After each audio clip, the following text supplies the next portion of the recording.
जय हिंद फ्रेंड्स। गुरुदेव भगवान की चरणों में सादर प्रणाम, सादर नमन।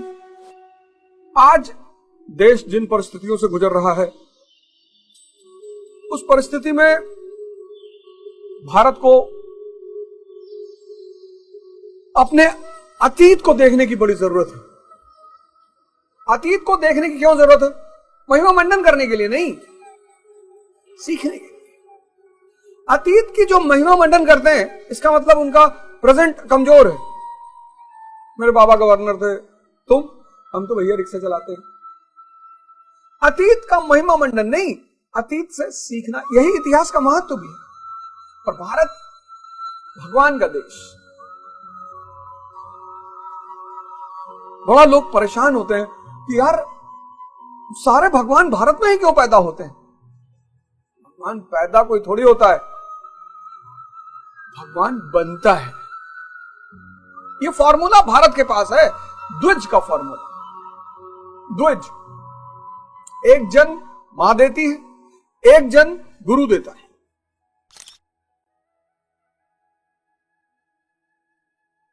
जब जन्म मां देती है तो हर व्यक्ति शूद्र होता है, जो इंद्रियों पे जीवित है। और दूसरा जन्म गुरु देता है, जब व्यक्ति इंद्रियों से ऊपर उठकर चैतन्य पर आ जाता है।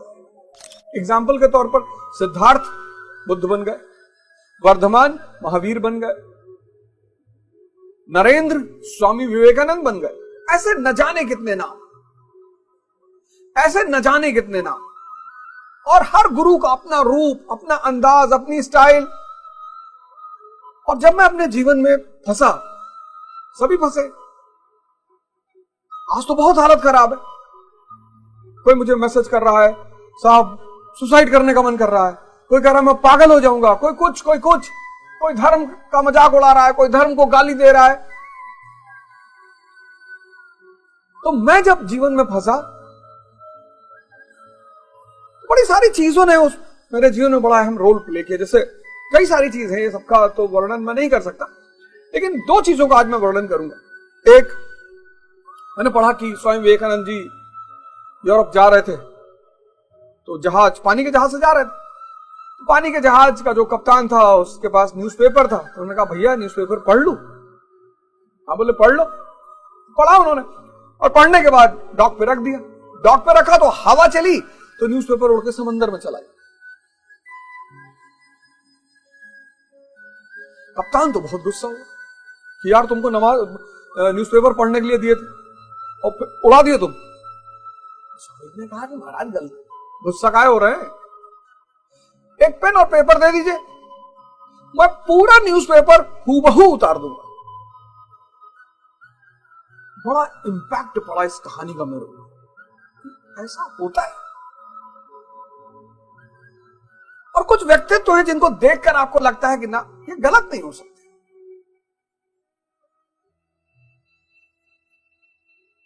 ऐसी बड़ी सारी घटनाएं, मैंने कहा मैं सब की चर्चा तो नहीं कर सकता। उसके बाद एक घटना है जिसने मेरे जीवन को एक बहुत महत्वपूर्ण मोड़ दिया। मैं मुंबई गया, मेरे एक रिलेटिव है मुंबई में, उनके यहां गया कल्याण में। तो वो स्वामी अड़गड़ानंद जी के शिष्य थे, है भी। तो मैं जब वहां से उनके यहां से चलने लगा, तो उन्होंने मुझे ये किताब दी। कहा भैया ये ले जाइए और इसको पढ़िए, और अद्भुत किताब। तो ले आया, 2008-9 के आसपास की बात है। मैं ले आया, रखी रही। फिर एक दिन ऐसा ही मैं कुछ ढूंढ रहा था, ये किताब मेरे हाथ लगी। और जब ये किताब मेरे हाथ लगी और मैंने इसको पढ़ना शुरू किया, तो बड़े सारे डाउट, बड़ी सारी शंकाएं, मतलब ऐसा लगा जैसे किताब मेरा वेट कर रही थी कि अवध ओझा तू मुझे पढ़ और मैं तेरे शंकाओं का समाधान करूंगी। धर्मशास्त्र है स्वामी अड़गड़ानंद जी द्वारा रचित, 5200 साल बाद। पहली लाइन इंट्रोडक्शन की लिखते हैं कि श्री कृष्ण जिस स्तर की बात करते हैं, क्रमशः चलकर उसी स्तर पर खड़ा होने वाला कोई महापुरुष ही अक्षरशः बता सकेगा कि श्री कृष्ण ने जिस समय गीता का उपदेश दिया था, उस समय उनके मनोगत भाव क्या थे। मतलब जो भगवान कृष्ण की स्थिति थी, उसी स्थिति का व्यक्ति ही आपको बता पाएगा।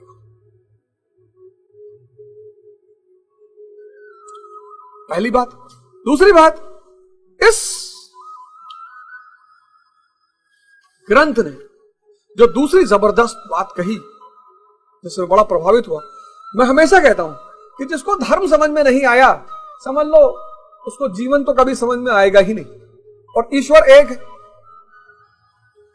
और पूरा एग्जाम्पल के साथ, पूरा एग्जाम्पल प्राचीन काल से लेकर अद्यतन मनीषियों द्वारा दिए गए तैथिक क्रमानुसार संदेश, सृष्टि का आदि शास्त्र, इमम विस्वते योगम।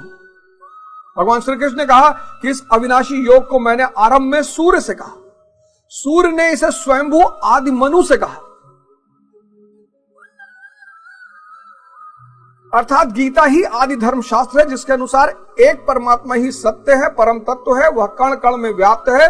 योग साधना के द्वारा वह परमात्मा दर्शन, स्पर्श और प्रवेश के लिए सुलभ है। भगवान द्वारा उपदिष्ट वह आदि ज्ञान वैदिक ऋषियों से लेकर आद्यावधि अक्षुण रूप से प्रवाहित है। ये तो गीता कह रही है। वैदिक ऋषि कण कण में व्याप्त ब्रह्म ही सत्य है, उसे विदित करने के अतिरिक्त मुक्ति का कोई अन्य उपाय नहीं। भगवान श्री राम एक परमात्मा के भजन के बिना जो कल्याण चाहता है वो मूढ़ है। रामायण का स्टेटमेंट। योगेश्वर श्री कृष्ण परमात्मा ही सत्य है। चिंतन की पूर्ति में उस सनातन ब्रह्म की प्राप्ति संभव है। देवी देवताओं की पूजा मूढ़ बुद्धि की देन है। महात्मा मूसा, तुमने ईश्वर से श्रद्धा हटाई, ईश्वर तुमसे नाराज है, प्रार्थना में लग जाओ। महात्मा जरथुअस्त्र का स्टेटमेंट, भगवान महावीर का स्टेटमेंट, आत्मा ही सत्य है, कठोर तपस्या से इसी जन्म में जाना जा सकता है। गौतम बुद्ध, मैंने उस अविनाशी पद को प्राप्त किया जिसे पूर्व महर्षियों ने प्राप्त किया था, यही मोक्ष है।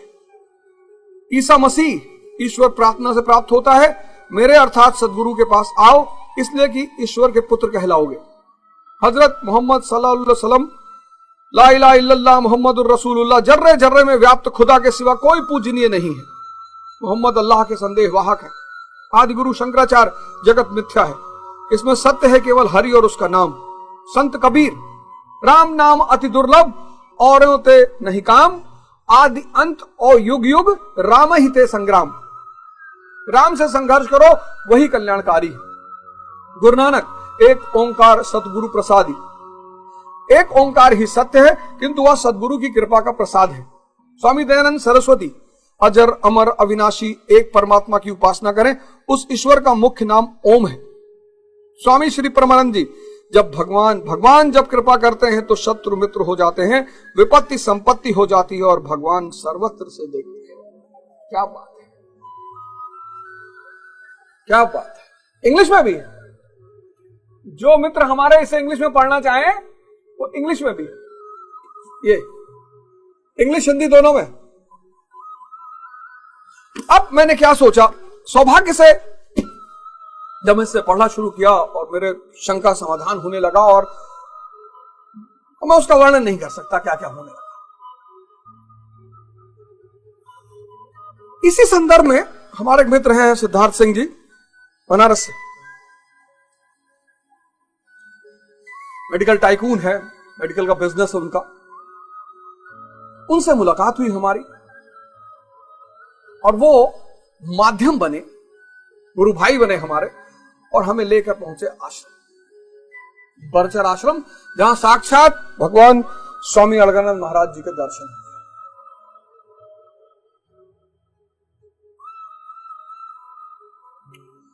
और वो पहला जो आमना सामना था वो कुछ अजीब ही था।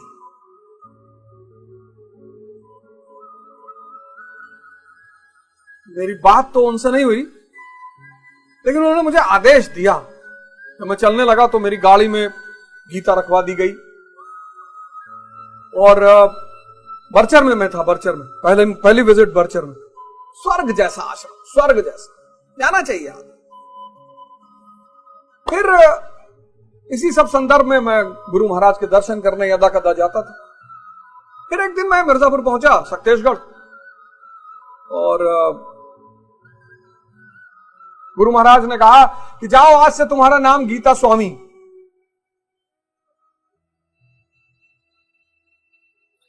एक नए जीवन की शुरुआत हुई। गीता स्वामी,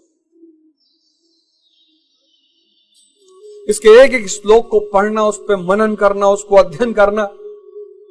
मैं अभी तक बहुत कुछ नहीं समझ पाया हूं, वो शायद चैतन्य के विकास के साथ साथ समझ में आएगा। लेकिन मैंने सोचा कि मेरे बड़े सारे मित्र हैं जो अब पढ़ना नहीं चाहते, अध्ययन नहीं करना चाहते। एक मनन की जो धारा है इस देश में वो विलुप्त हो रही है, और शिक्षा बिना मनन के कुछ भी नहीं है। अध्ययन अध्ययन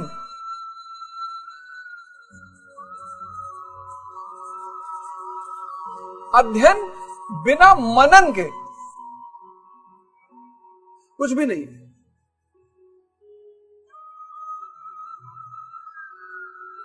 और आज ये मनन खो गया है।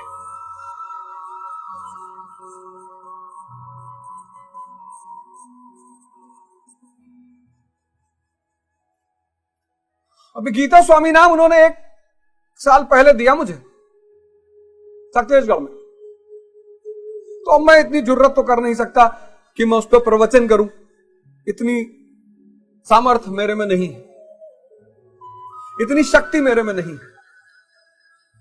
लेकिन मैं अपनी सेवा एक और माध्यम से दे सकता हूं। मैं इस पूरे जो लिखा हुआ है उसको रेखा चित्र कर सकता हूं, डायग्राम बना सकता हूं। आप पढ़ नहीं सकते हो, देख तो सकते हो।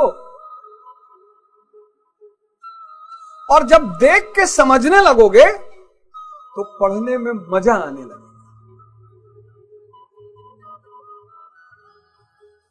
तो मैं यहीं से गुरु महाराज का चरण वंदन करता हूं। और ये जो मेरा शो है 4th लॉ, इसमें एक श्लोक रेखा चित्र के रूप में आपके सामने रखा जाएगा।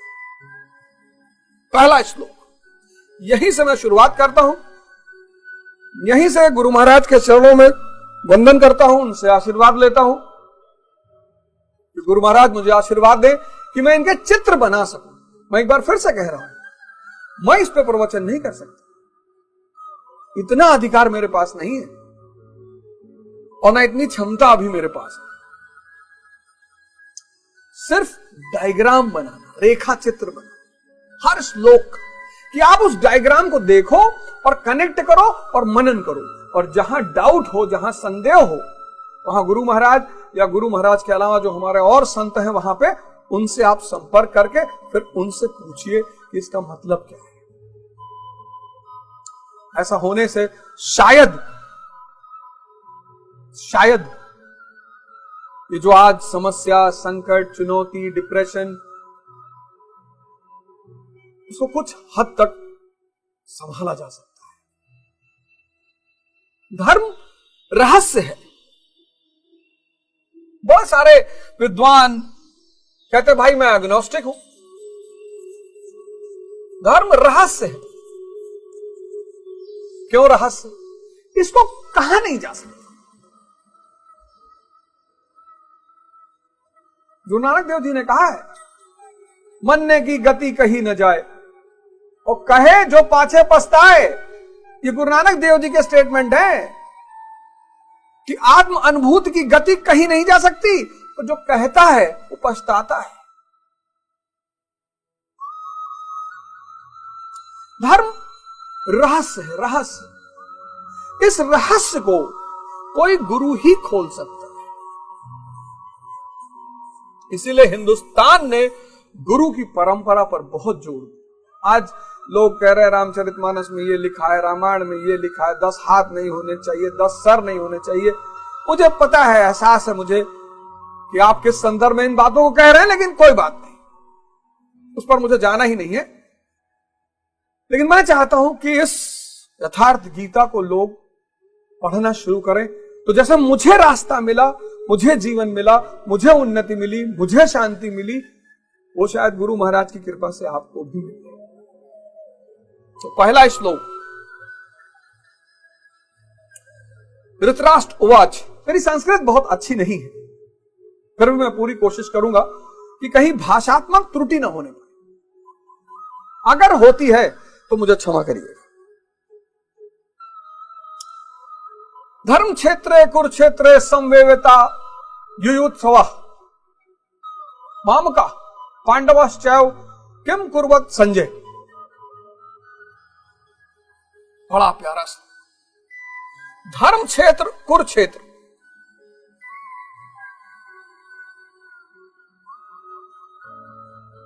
अब युद्ध की बात गीता कहती है और युद्ध की बात गीता कहती है, युद्ध की बात कुरान भी कहता है, युद्ध की बात बाइबल भी कहती है। ये कहते हैं धर्म युद्ध, ये कहते हैं जिहाद, ये कहते हैं होली वॉर।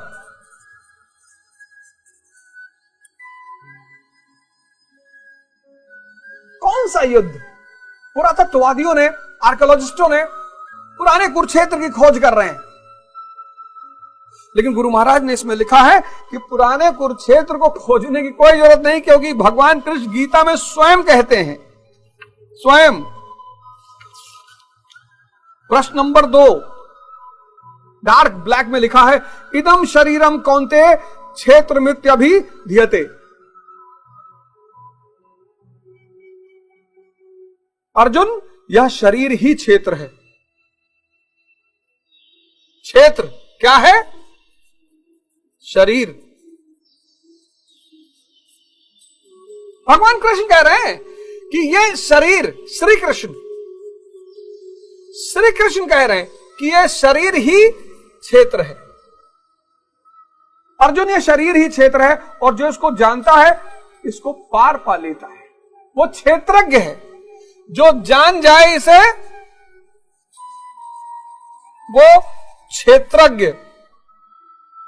कहीं बाहर लड़ाई नहीं हो रही है, कहीं बाहर लड़ाई नहीं हो रही है।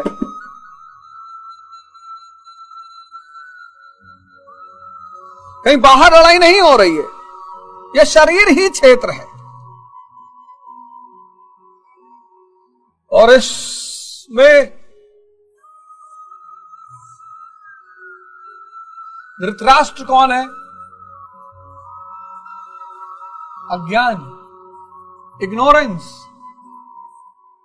कहां रहता है? मन के अंतरतम तल में रहता है।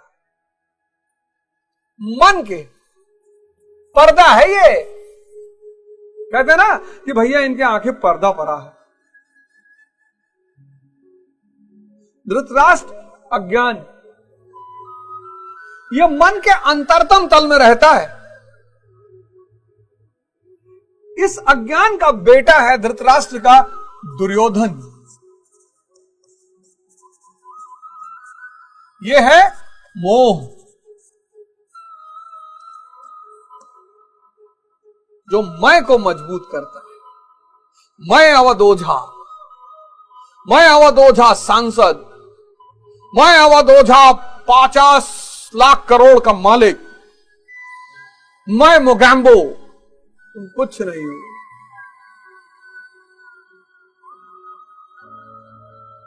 मोह और प्रेम में अंतर है। आपके साथ एक कुत्ता रह गया 2 महीना, एक दिन गायब हो गया, आपको चिंता सताएगी। संबंध कोई नहीं है, बस 2 महीना साथ रह गया। मोह, इसी को सारे विद्वानों ने बंधन कहा। प्रेम को किसी ने बंधन नहीं कहा। कबीर ने कहा, प्रेम गली अति साकरी जामे दो ना समाए।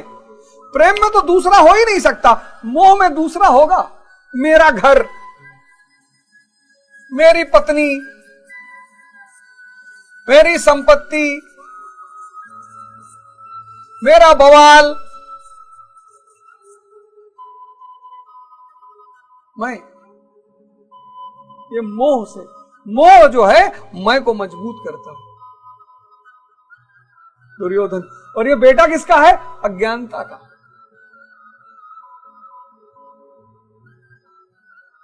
तो जब बुद्ध को ज्ञान मिला तो अज्ञानता ही तो खत्म हुई। दुर्योधन, मोह। संजय बड़ा इंपॉर्टेंट कैरेक्टर है। धैर्य आज किसी के पास है ही नहीं।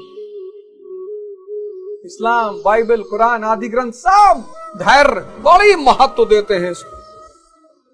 धैर्य, पेशेंस। मैं लोगों से कहता हूं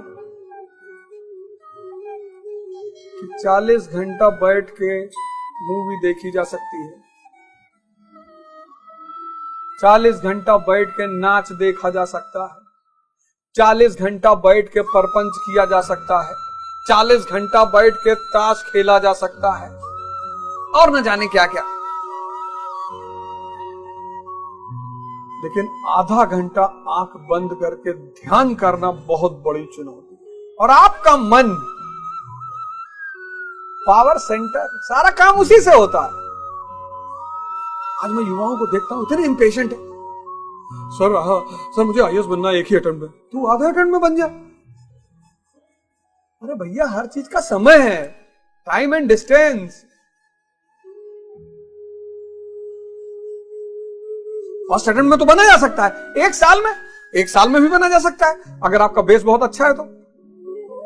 संयम, धैर्य। तो मन जो है उसकी आंखें क्या है? धैर्य। क्या बात गुरु महाराज ने लिखी है, ये मन की आंखें हैं, धैर्य। मन जब भी देखेगा धैर्य से देखेगा, धैर्य उसकी आंखें हैं। क्या बात। मैंने कहा ना कि ये किताब अगर पढ़ो, आप इस किताब को तोड़ो, इसको कनेक्ट करो, सोचो। मन जब भी देखेगा, कोई बहुत इंपेशेंट हो जाता, पैनिक हो जाता, एंजाइटी अटैक आजकल के लोगों पे आ रहा है। अरे भैया,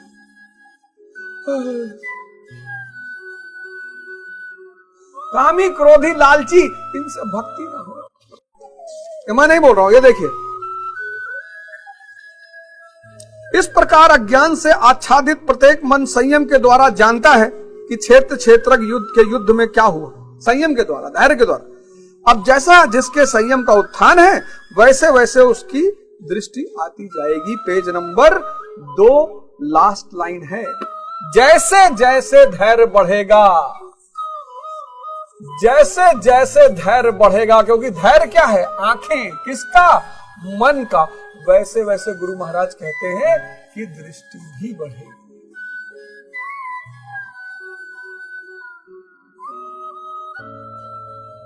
तो ध्यान क्या है? धैर्य को बढ़ाने का साधन है। बहुत लड़के मुझसे पूछते, सर ध्यान क्या है? सर धैर्य, बस बैठे रहो, कुछ तुम्हारे हाथ में है थोड़ी। और जब आंख बंद करके बैठते हैं पहली बार, और बाप बवंडर, मन की स्पीड तो लाइट से भी तेज है ना। आंख बंद किए, मंगल ग्रह पहुंच गए। यहां से सूरज से धरती पर लाइट कितने समय में आती? 8 मिनट में आती। 8 मिनट लाइट की स्पीड, और हम 1 सेकंड में पहुंच गए, सेकंड भी नहीं लगा। और बंद किए सूरज पे, रिएक्शन देख रहे हैं सूरज के उस पर बैठ के कि कैसे रिएक्शन हो रहा है, हीलियम कैसे कन्वर्ट हो रहा है, और कैसे रोशनी निकल रही है, ऊर्जा पैदा हो रही है। एक विदिन सेकंड का पता नहीं कौन सा हिस्सा, इतनी स्पीड। तो जैसे आंख बंद करोगे, अब मन की गति है, इसीलिए मन की तुलना घोड़ों से भी की गई है। और घोड़ा अगर बेलगाम हो जाए तो ले जाएगा।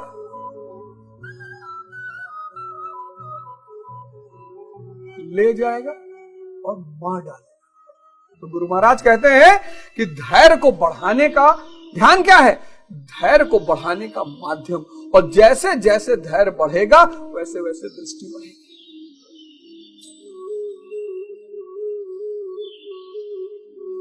तो क्षेत्र में यह युद्ध कहां होता है? अब यह वॉर होता कहां है? हृदय देश में होता है, हृदय क्षेत्र में होता है। यहां 2 शक्तियां रहती हैं हृदय क्षेत्र में।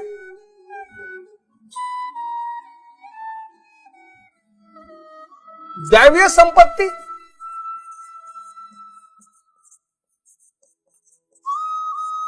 जिसकी आगे गुरु महाराज ने चर्चा की है, और आसुरी संपत्ति।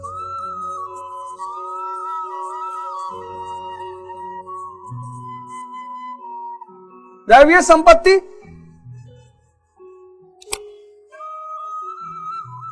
धर्म क्षेत्र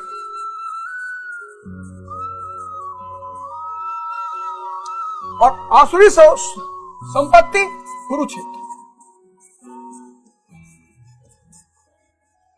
तो दैवीय संपत्ति किसमें हावी है? श्री कृष्ण में।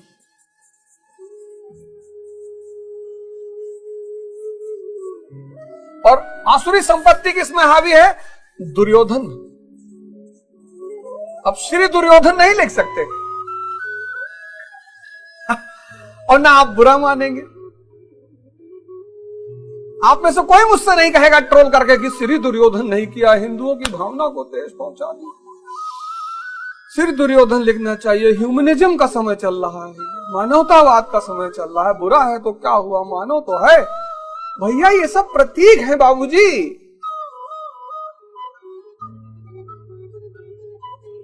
ये धर्म ग्रंथों को आप खुद उठा के पढ़िए। श्री कृष्ण यहां अगर श्री नहीं लगाया तो चेतना का अपमान हो जाएगा, भगवान का। इनके पास अपमान छोड़ के है ही क्या।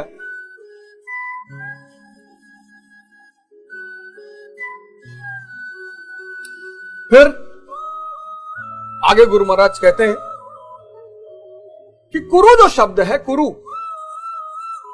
ये आदेशात्मक है, मतलब करो। कहते हैं आदेशात्मक शब्द है।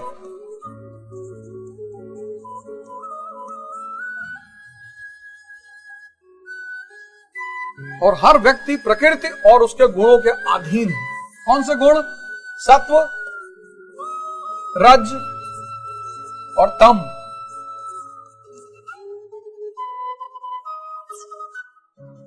करता थोड़ी है कुछ, ये न्यूट्रॉन, इलेक्ट्रॉन, प्रोटॉन यही सब काम कराता है। और गुरु महाराज कहते हैं कि जब तक ये तीनों शक्तियां व्यक्ति में सक्रिय हैं, कर्म होता रहेगा। या तो वो सत्व के प्रभाव में कर्म करेगा, या रज के प्रभाव में कर्म करेगा, या तम के प्रभाव में करेगा।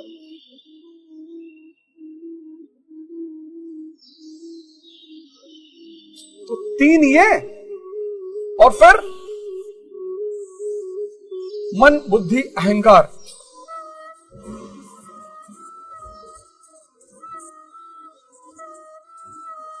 मन, बुद्धि, अहंकार।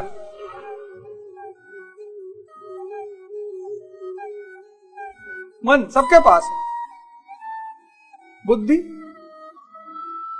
भी सबके पास है।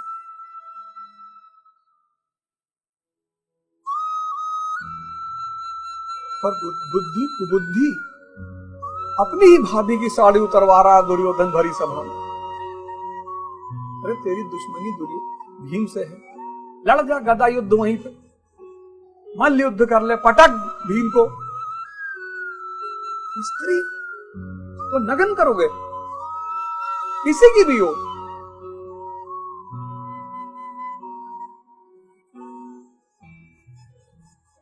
और अहंकार, मैं की प्रबलता कि मैं अवध ओझा मोगैम्बो, पूरी दुनिया मेरी गुलाम। और फिर 5 दरवाजे,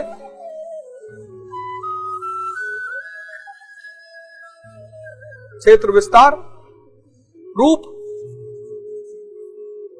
रस, गंध, शब्द, स्पर्श।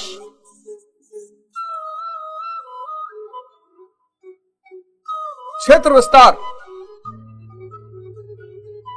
शरीर ही क्षेत्र है और ये सब उसका विस्तार है। क्षेत्र विस्तार,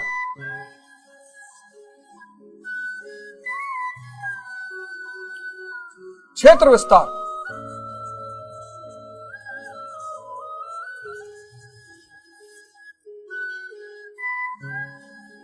पांडव कौन है? पांडव है दैवीय संपदा। एक एक करके गुरु महाराज ने इनके बारे में चर्चा किया है कि भाव मतलब भीम। पांडव है दैवी संपदा, ये सजाती हैं।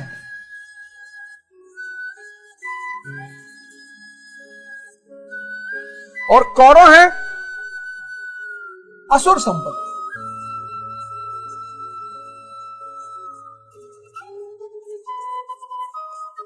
ये विजातीय हैं।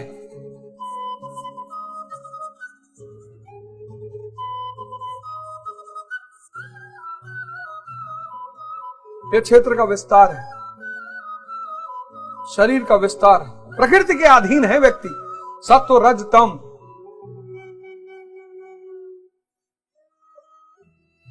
ये तीनों कर्म कराते हैं।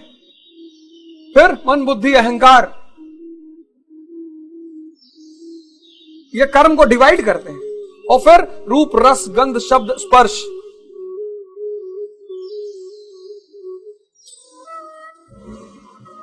ये सब उसको और एक्टिवेट करते हैं। किसी को भी दूध जिसने पिया पहली बार उसको उल्टी नहीं आई क्योंकि सजाती है। जूस जिसने पिया उसको उल्टी नहीं आई क्योंकि सजाती है। फल जिसने खाया उसको उल्टी नहीं आई, सजाती है। लेकिन जिसने शराब पहली बार लगाया सबको उल्टी है।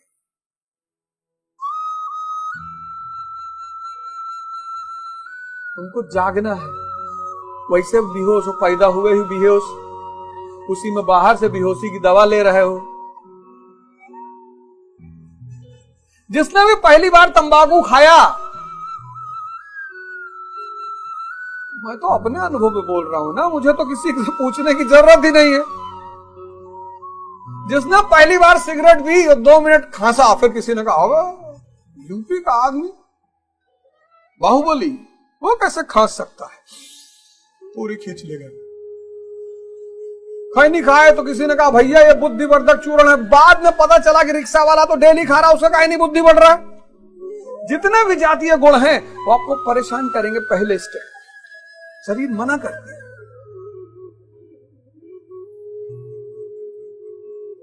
तो संजय जो है, धृतराष्ट्र, मन किससे कह रहा है? संयम से कह रहा है, धैर्य से कह रहा है। क्या कह रहा है? धर्म क्षेत्रे कुरुक्षेत्रे समावेता युत्सव माम का पांडवश्च किम कुर्वत संजय। तो मन संयम से कह रहा है। क्या कह रहा है? मन किससे कह रहा है? संयम से। दोबारा आप जब पढ़िए तो उसको ऐसे पढ़िए, धृतराष्ट्र और संजय को पीछे करिए। मन संजय से कह रहा है। क्या कह रहा है? अज्ञान रूपी धृतराष्ट्र और संयम रूपी संजय। तो मन यानी धृतराष्ट्र संजय से, संयम से क्या कह रहा है कि धर्म क्षेत्र कुरुक्षेत्र में एकत्र युद्ध की इच्छा वाले मेरे और पांडु के पुत्रों ने क्या किया? मेरे अज्ञान के पुत्र कौरव है, विकार। ये जो आप करते हो ना, शराब पी लेते हो, वैश्यावृत्ति कर लेते हो, फिर गिल्ट महसूस करते हो, ये आपने अज्ञानता में किया है। बेहोशी में, अंधकार में आपको बड़ा अंदर कष्ट होता होगा कि अरे हम तो नीच, अधर्मी, पापी, अज्ञानी। गिल्ट की कोई जरूरत ही नहीं है, अपराध बोध की कोई जरूरत नहीं, बिल्कुल जरूरत नहीं। कोई हो सकता है आपको बहुत सारे संत महात्मा, उनका पूर्व जीवन जब देखा जाता है, आप जब अच्छे रास्ते पर चलेंगे तो लोग आपके पूर्व जीवन को आपके सामने लाके खड़ा करेंगे कि अरे तुम तो गांजा पीते थे। हाँ, तो तब गुरु के शरण में नहीं थे ना, तब आंखें बंद थी, अंधे थे। अब जब गुरु का शरण मिल गया और ये ज्ञान मिल गया,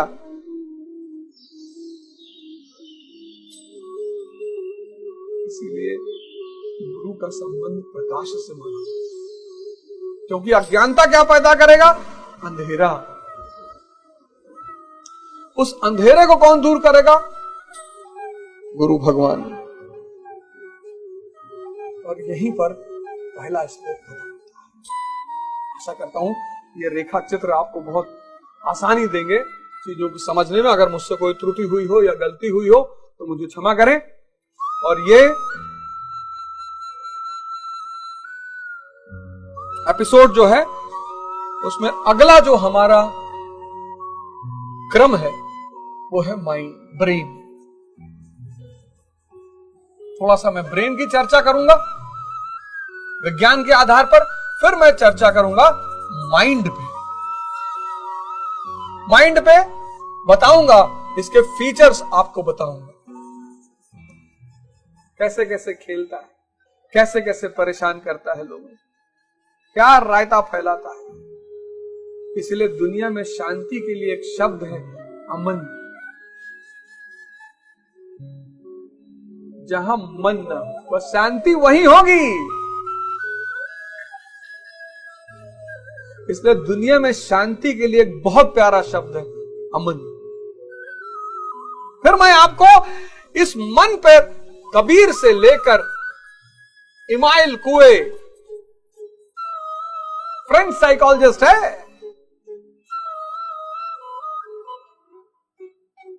फिर मैं आपको बताऊंगा कि इस मन को कैसे देखा जाए।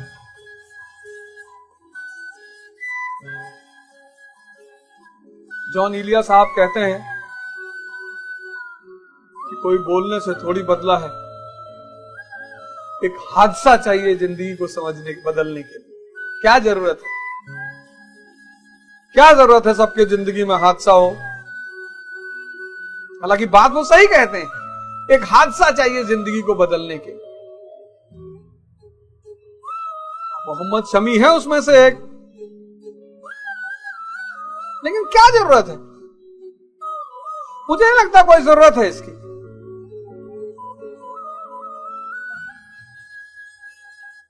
हादसा तो भगवान श्री राम के जीवन में भी हुआ। सुबह सिंहासन मिलने वाला था, मिल गया वन, लेकिन अगर सिंहासन को बैठ जाते बाबूजी तो सिर्फ राजा बन के रह जाते। जो जंगल गए ना और ये युद्ध लड़ा, ध्यान किया, साधना की, तपस्या किया, तब भगवान बने। तो अगली एपिसोड में आपसे फिर मुलाकात होगी। जय हिंद।